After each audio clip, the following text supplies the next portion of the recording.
ಇವತ್ತಿನ ದಿನ ಅತ್ಯಂತ ನೆನಪಿಟ್ಟುಕೊಳ್ಳುವಂತಹ ಒಂದು ಆಧ್ಯಾತ್ಮಿಕದ ದಿನ. ಈ ಸಮಾಜದಲ್ಲಿ ಎಲ್ಲರಿಗೂ ಒಂದೊಂದು ಸ್ಥಾನಮಾನ ಅದ. ಸುಂದರವಾಗಿ ಅಕ್ಕನ ಜೀವನವನ್ನು ಕುರಿತು ನಮ್ಮ ಆಲ್ವಾಳ ತಾಯಿಯವರಾಗಲಿ, ಹಂಸಲಿ ಗುರುಗಳಾಗಲಿ, ನಮ್ಮ ಕುಂಡೋಗಿ ಗುರುಗಳಾಗಲಿ ಬಹಳ ಸುಂದರವಾಗಿ ಅಕ್ಕನ ವಿಷಯವಾಗಿ ಈಗಾಗಲೇ ತಿಳಿಸ್ಕೊಂಡು ಬಂದಿದ್ದಾರೆ. ಆದ್ರೂ ಒಂದೆರಡು ವಿಷಯವನ್ನು ನೋಡೋಣ. ನನಗೆ ಉದ್ಘಾಟನೆ ಮಾಡ್ಲಿಕ್ಕೆ ಕೊಟ್ಟರು, ನನಗೆ ಮೊದಲು ಕೊಡ್ತಾರ, ಲಘುನ ಮಾತಾಡಿ ಹೋದಾಯ್ತು ಅಂದ್ಕೊಂಡೆ, ಕೊನೆಗೆ ಬಂದದ. ಇರಲಿ. ಈ ಜನಮಾನಸದಲ್ಲಿ ಹೆಣ್ಣು ಮಕ್ಕಳ ಸ್ಥಿತಿ ಹೇಗದೆ ಅಂತ ಕೇಳಿದ್ರೆ, ಹಾಗೂ ಈಗಲೂ ಕೂಡ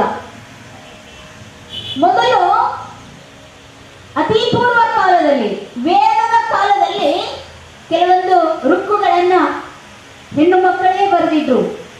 ಲೋಪಮುದ್ರ, ವಿಶ್ವವರಾಹ, ಘೋಷ ಅನ್ನುವಂಥ ಹೆಣ್ಣು ಮಕ್ಕಳು ಋಕ್ಕುಗಳನ್ನು ಬರೆದಿದ್ರು.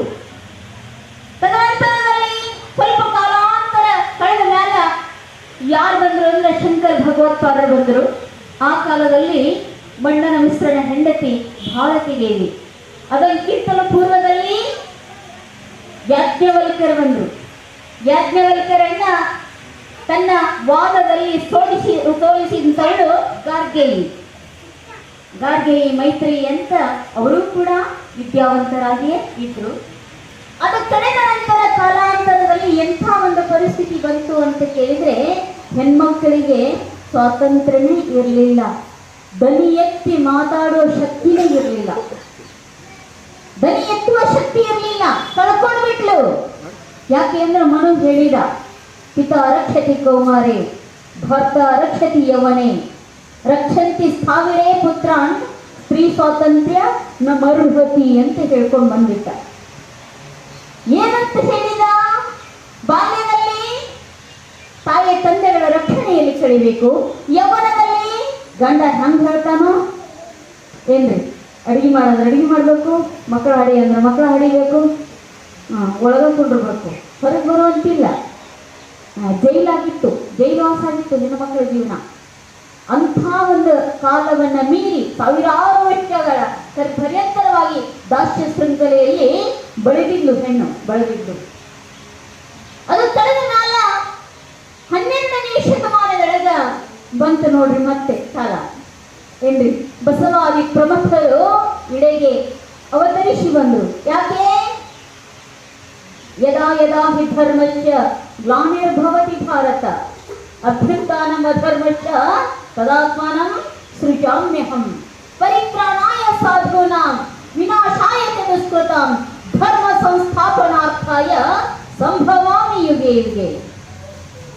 ಯಾವ ಯಾವ ಕಾಲದಲ್ಲಿ ಅಧರ್ಮ ತಾಂಡವ ನೃತ್ಯವನ್ನು ಆಡ್ತದೆಯೋ ಆಯಾಯ ಕಾಲದಲ್ಲಿ ಪರಮಾತ್ಮ ಶಿವಶರಣರನ್ನ ಇಲ್ಲಿಗೆ ಕಳಿಸಿದ್ದಾನೆ. ಯಾಕೆ?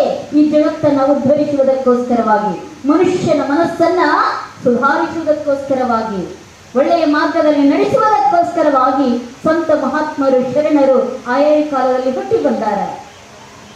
ಅದೇ ತೆರನಾಗಿ 12ನೇ ಶತಮಾನದಲ್ಲಿಯೂ ಕೂಡ ಬಸವಾದಿ ಪ್ರಮುಖರು ಇಳಿಗೆ ಬಂದರು. ಬಸವಾದಿ ಶರಣರು ಇಳಿಗೆ ಬಂದ ಮೇಲೆ ನಡೀತು ಏನಂತ, ನನಗಷ್ಟೇ ಯಾಕೆ, ಏನು ಉಪನಯನ ನನಗಷ್ಟೇ ಯಾಕೆ, ನನ್ನ ಅಕ್ಕನಿಗೆ ಯಾಕಿಲ್ಲ ಪ್ರಶ್ನೆ ಬಂತು.